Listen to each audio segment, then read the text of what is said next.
ఈరోజు ఫుల్ అంటే full comedy. అసలు ఏమైందో చూసేద్దాం రండి. ఈరోజు అయితే రంజాన్ డే 8 మార్నింగ్ లేచి నేను నా తమ్ముడు అయితే స్టార్ట్ అయిపోయాం షేరీ చేయడానికి. ఇక మా అన్న అయితే రోడ్డు మీద వెయిట్ చేస్తున్నాడంట మా కోసము. ఫైనల్ గా మా అన్న దగ్గరికి అయితే రీచ్ అయిపోయాము. షేరీ చేయడానికి అయితే స్టార్ట్ అయిపోయాము. ఈ రోజు మా షేరీ అయితే ఇదే. ఇక షేరీ చేసుకున్నాక మరి ఇంటికి అయితే స్టార్ట్ అయిపోయాము. ఇక ఫజర్ నమాజ్ టైం అయిందని వెళ్తుంటే దారిలో నా బెస్ట్ ఫ్రెండ్ అయితే కనపడ్డాడు.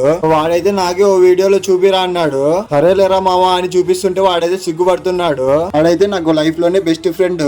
ఇక మజీద్ కి అయితే స్టార్ట్ అయిపోయాము. ఫైనల్ గా మజీద్ దగ్గరికి అయితే వచ్చేసాము. ఇక ఫజర్ నమాజ్ చేసుకుని ఇంటికి అయితే స్టార్ట్ అయిపోయాము.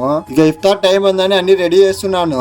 ఇక అంతలోపు నా తమ్ముడు మా కమలాసన్ అయితే వచ్చేసారు మజీద్ పోవడానికి. ఫైనల్ గా మేమైతే మజీద్ కి అయితే స్టార్ట్ అయిపోయాము. ఇక వీడైతే ఫుల్ కమీడియన్, ఎప్పుడు నవ్వుతానే ఉంటాడు. ఫైనల్ గా మేమైతే మజీద్ కి రీచ్ అయిపోయాము. ఇఫ్తార్ కోసం అయితే రెడీ చేసుకున్నాము. ఫైనల్ గా రోజా అయితే వదిలేశాను. ఇక మగ్రిబ్ నమాజ్ చదువుకొని ఇంటికి అయితే స్టార్ట్ అయిపోయాము. ఫైనల్ గా డే 8 అయితే ఇలా జరిగింది. నెక్స్ట్ వీడియో కోసం ఫాలో కొట్టు బాసు.